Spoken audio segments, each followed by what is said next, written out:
Hello, BookTube. This is my July reading plan. In the month of July, I like to read American literature. So I have brought together some fiction, poetry, and drama to read this month. Most of these works will be rereads. Some of them I have unfinished business with, and a few will be new to me. So let's get started. Starting with the fiction, I hope to get to Someone by Alice McDermott. This is one of the books that are new to me. I previously read a few years ago Charming Billy by Alice McDermott and really liked it. And I want to read more of McDermott's work. So I've added quite a few of her works to my collection and really need to get to them. So I will read the back of the book for this one. An ordinary life. Its sharp pains and unexpected joys, its bursts of clarity and moments of confusion, lived by an ordinary but unforgettable woman. This is the subject of Someone, Alice McDermott's extraordinary seventh novel. We first glimpse Marie Comerford as a child, a girl in thick glasses, observing her pre-Depression world from a Brooklyn stoop. In Marie's telling of her life, everything is connected. Her first heartbreak leads to her career as a funeral director's consoling angel. Her delicate brother's brief time as a Catholic priest occasions her happy marriage and the birth of her children. The urban blight that destroys her Irish-American enclave parallels the deterioration of her mother's health and her brother's sanity. Someone speaks of life as it is daily lived, a crowning achievement by one of our finest contemporary writers. So, looking forward to Someone.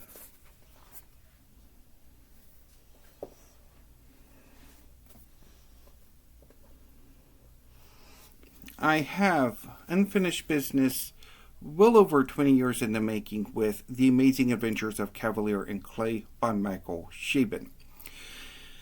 This is a novel set in the early and mid 20th century. It's about two cousins, one of whom is a native New Yorker, the other one is a refugee from Prague, shortly after having escaped Prague, shortly after the Nazi occupation of the city. The two cousins come together to create a superhero in the early days of the American comic book industry, and so the novel focuses a lot on the history of comic books as well.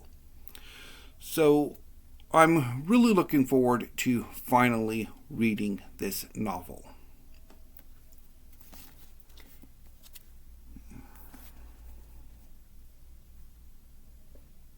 Well, I think I'll just read the back of the book on this one, too. Joe Kavalier, a young Jewish artist who has also been trained in the art of Houdini-esque escape, has just smuggled himself out of Nazi-invaded Prague and landed in New York City. His Brooklyn cousin, Sammy Clay, is looking for a partner to create heroes, stories, and art for the latest novelty to hit America, the comic book. Drawing on their own fears and dreams, Kavalier and Clay create The Escapists, The Monitor, and Lunamoth, inspired by the beautiful Rosa Sachs, who will become linked by powerful ties to both men. With exhilarating style and grace, Michael Chabon tells an unforgettable story about American romance and possibility.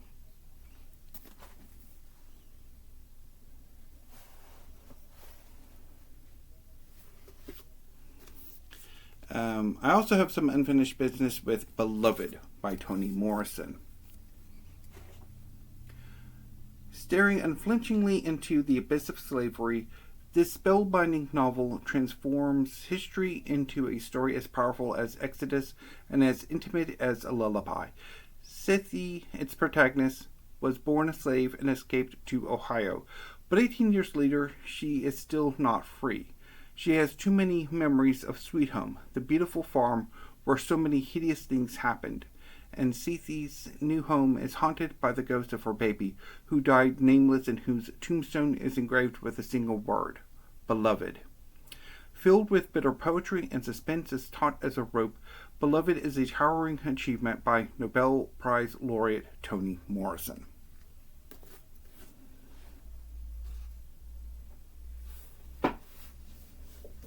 One of the novels that is new to me is The Last Picture Show by Larry McMurtry. I do have some unfinished business with Lonesome Dove, but I will get to that eventually.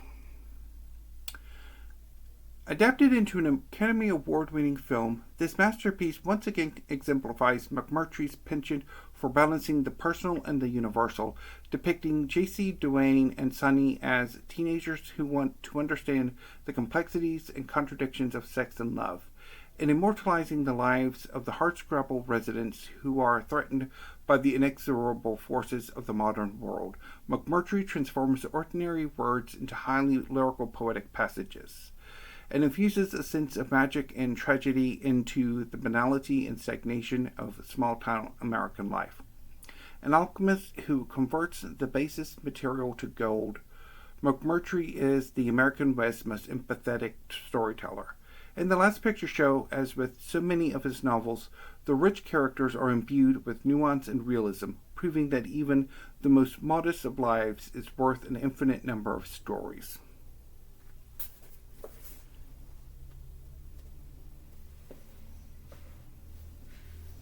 I will also be rereading The Grapes of Wrath by John Steinbeck,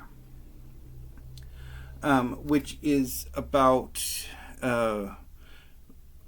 the Jewett family. They are, at the beginning of the novel, farmers living in Oklahoma who, due to the Dust Bowl and the Great Depression, lose their farm. So at the beginning of the novel, once one of the Jewett brothers returns from a stint in prison, the family decamp to California, where they have been told that the agricultural situation isn't so dire and that there are jobs aplenty. That's not necessarily what the Jodes find when they reach California, however, as resentment has built up against migrants from Oklahoma. So I'm really looking forward to rereading The Grapes of Wrath. I have reread it. I've read it once before, several years ago, but my last reading attempt did not work out as well as I would have liked.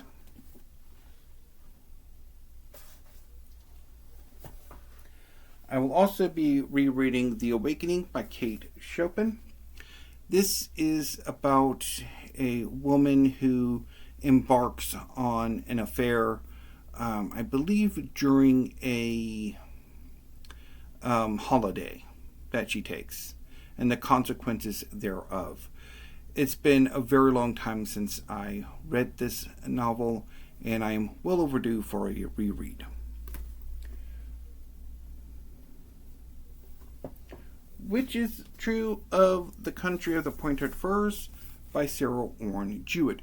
This is about a woman who comes to a small community in New England and experiences life there in a series of sketches. I remember The Country of the Pointed Firs very fondly, and I'm really looking forward to rereading it after such a long time. So both the Chopin and the Orne Jewett books are omnibuses. They include both The Awakening and Country of the Pointed Firs, as well as in one case some short stories, and in the other case a few other novels and short stories. I don't know exactly when I would get to the rest of those books. I'm thinking maybe I could do a short story project, but we'll wait and see. And for the final work of fiction, I will be rereading Adventures of Huckleberry Finn by Mark Twain. This is the story of Huckleberry Finn, who seeks to escape his abusive father by fleeing down the Mississippi River. As he is running away, he encounters the runaway slave Jim, who is seeking to avoid that he believes he's about to be sold. And so he is running away as well. And so the two basically run away together and go on a number of adventures as they travel the Mississippi River. It's been a very long time since I last read Adventures of Huckleberry Finn, so I'm really overdue for a reread. Moving on to poetry, I will be reading The Collected Poems by Sylvia Plath. Sylvia Plath was a major American poet in the mid-20th century. I had one of her early collections in my collection decades ago and stupidly got rid of it. So I'm happy to have a collected collection of her poetry.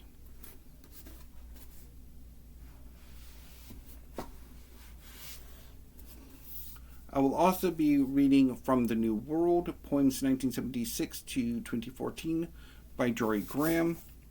I believe this is her most recent collection of selected poetry, although there might be an even more recent one. I was tempted to reread her selected collection from the 90s, The Dream of the Unified Field, because I love that collection, but I thought I really should visit Jorie Graham's work post 1993 or 1994.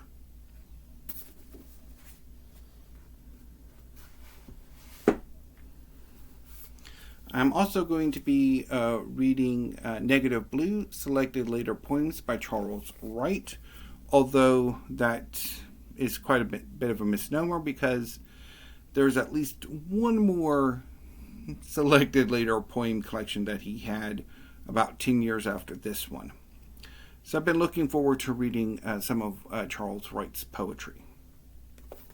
Moving on to drama, I will be rereading Our Town by Thornton Wilder.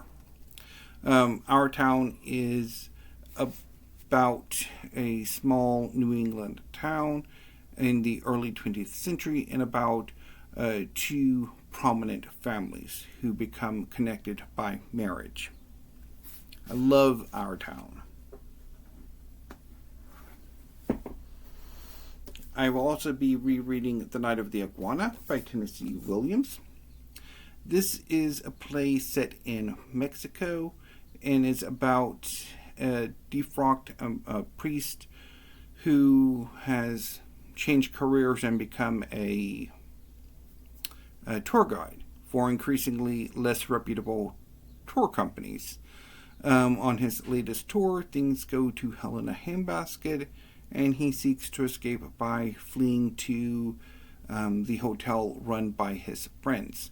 Unfortunately, he has also brought his tour group with him, and they are having none of it.